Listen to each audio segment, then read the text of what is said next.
Welcome to Donmar TV News Channel. Nakahanap naman ng kakampi si Manila City Mayor Francisco Isko Moreno Domagoso sa katauhan ni Cavite Governor John Vic Remulla matapos na kutyain ng mga kritiko nito dahil sa kanyang mga lumang sexy photos na kumakalat online. Sa isang Facebook post ay sinabi ni Remulla na hindi issue ang nakaraan ni Mayor Isko at iginiit na ang mahalaga ay kailanman hindi raw nagsinungaling, nagnakaw, pumatay ng tao o hindi kaya ay nagdala ng kahihiyan sa mga residente ng Maynila bilang isang public servant itong si Mayor Isko. Kung titingnan aniya, ang mga litratong ito ni Mayor Isko Moreno na kumakalat ngayon sa social media ay noong mga panahon na ito ay artista pa at hindi noong siya ay bilang kagalang-galang na konsehal, vice mayor o kasalukuyang bilang alkalde ng lungsod ng Maynila. Bagamat hindi pinangalanan nga ni Remulla ang mga kritiko na pinatutungkulan nito, kamakailan lang ay kinutya pa ni Pangulong Rodrigo Duterte ang isang local chief executive dahil sa mga sexy photos daw nito online. Bagamat wala naman ding binanggit na pangalan itong si Pangulong Duterte, si Mayor Isko lamang ang tanging alkalde sa Metro Manila na gumanap dati sa mga sexy na mga pelikula bago pa man ito naging politiko. Gayunman, sinabi ni Remulla na kung nagawa man ni Mayor Isko ang mga sexy roles dati noong ito ay aktor pa, ginawa raw niya ito para maiahon ang kanyang pamilya mula sa kahirapan. Pagkakataon din aniya ito noon ni Domagoso para kumita para sa kanyang pamilya. Iginit din ng gobernador ng Cavite na dapat ang pagpuna sa isang kalaban sa politika ay ibinabase lamang sa kakayahan nito sa serbisyo publiko at wag na sa nakaraan nito. Sa Talk to the People din ni Pangulong Duterte nung Lunes, pinatikos niya ang isang alkalde na meron umanong sensitibong mga litrato online. Walang pinangalanan ng Pangulo. Pero sa Facebook post ni Cavite Governor John Vic Remulla, ipinagtanggol niya si Mayor Isko. Sabi niya, dahil daw sa pag-aartista ng alkalde ay hindi maiwasang maraming sensitibong panlarawan na nagkalat sa internet ngayon. Nakuha sa kanya nung nagsisimula pa lamang. Ito problema ko dito. Okay sana yung mga ganyang pagtatanggol, di ba? Pero ito ang tanong ko sa iyo, Gob Remulla, ha? Makinig ka ng mabuti. Bakit nung panahon ba na binabati ko si Mocha tungkol sa kanyang nakaraan, pinagtanggol nyo rin ba? Anong dahilan? Di naman namin ganin eh. Yun na nga. Pinagtatanggol nyo lang si Isko dahil sa kaibigan ninyo o kaalyado ninyo. Yan ang totoo. Ha? Yan ang totoo. Hindi dahil sa talagang concern kayo dun sa ano. Alam mo, kaya ito sa totoo lang, sampal sa kanila itong mga animal sila eh. Sa mga nagtatanggol kay Isko dahil dyan sa lintik na damit-damit na ganyan-ganyan yung pagiging yung tinawag ni Pangulong Duterte, kayo mga nagtatanggol sa kanya, nasaan kayo nung panahon nung kay binabati ko si Mocha pagdating sa pagiging ball stand ni Mocha noon? Sige nga, asan kayo nun? Wala. So, double standard kayo. Ang tawag sa inyo, plastic. Kasi kung talagang kayo ay doon sa prinsipyong, ang tao naman ang nakaraan na hindi mahalaga. Ang importante yung kanyang pagbabagot ginawa ngayon. Kung nandiyan kayo sa ganyang prinsipyo, kahit anong kulay pa ng taong inaapi ang ganyan, sinusuportahan ninyo. Hindi Pinipili nyo lang ang dininipensa nyo. Ang salita doon, hypocrite. Mga orokan.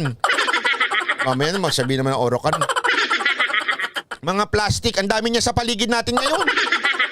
Di ba? Puno ang mga ospital. Isa pa to. Bakit mo pinagtatanggol doon ngayon si Isko? Pero dati nung pinupuna si Mocha, tahimik ka. Babae ka pa man din ha. Supposedly, you are fighting for the women. Pero wala ka nun. Bakit? Kasi nga, yung prinsipyo nyo, nasa politika, nasa kakampi. Kung sino yung kakampi, yun lang kakampi. Tapos sasabihin ninyo, kayo kami pa nagdi-divide. Samantala, nung Lunes, merong nabanatan si Presidente na isang alkalde ng Metro Manila. Hindi naman niya ginalanan, pero yung mga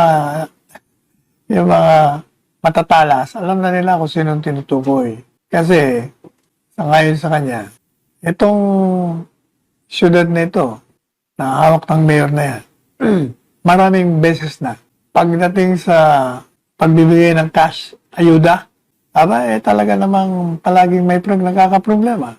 Hindi organisado. Kung sino-sino sinisisi Sabi ni Presidente, maliban sa kanyang sarili, magaling daw magdrama-drama, kung ano-ano. Mga mahusay daw bukadura eh. Kaya sabi niya, hindi ko ito bibigyan ng karapatan na magbahagi ng mga cash aid at nagkakagulo lang. Ayaw niya. Naiinis siya, kumbaga. Siguro marami nakakarating sa kanya na siguro sinisiraan siya. Sabi niya, nakita niya naman sa TV na walang talagang kalam-alam tong mayor na to. So, tanggalan natin muna ito ng pamimigay, pag-distribute ng para pati tulong ng gobyerno. Pero hindi ko ibig sabihin ni Presidente na hindi mo bibigyan yung syudad na yun. Bibigyan mo ng ayuda yung mga tao, pero hindi na padadaanin sa kanya. Marami namang pamamaraan ng pamimigay. Diba dati-dati naman yung DSWD yan namigay. Yung mga iba ngayon, direkta sa mga LGUs. Pero ito hindi siya bilib dito. Kaya in-order niya na yung DILG, DND, DSWD. Kaya mag-take over sa distribution ng cash dyan para karoon ng organisadong pamamahagi, para walang mga overcrowding dyan at disorder sa panahon ng distribution. The long and short of it, parang sinasabi ni Presidente, pag-aralan yung maigi yung mga tao, huwag kayo basta naniniwala, maging mapag-aral kayo sa kinikilos, tingnan ninyo ang background yan. Kung magaling lang mambola yan, sa harap, okay. Pero pag nakatalikod kayo, hindi. Yan ang ibig sabihin ni Presidente. Study the character. Tingnan nyo, ano bang hilig niya?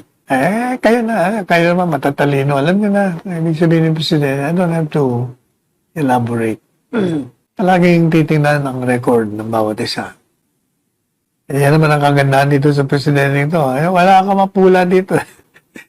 Ang sinasabihin lang, palagi na yan, kill, kill, kill. Ako, yun lang, nasa bibig nyo, kill, kill, kill.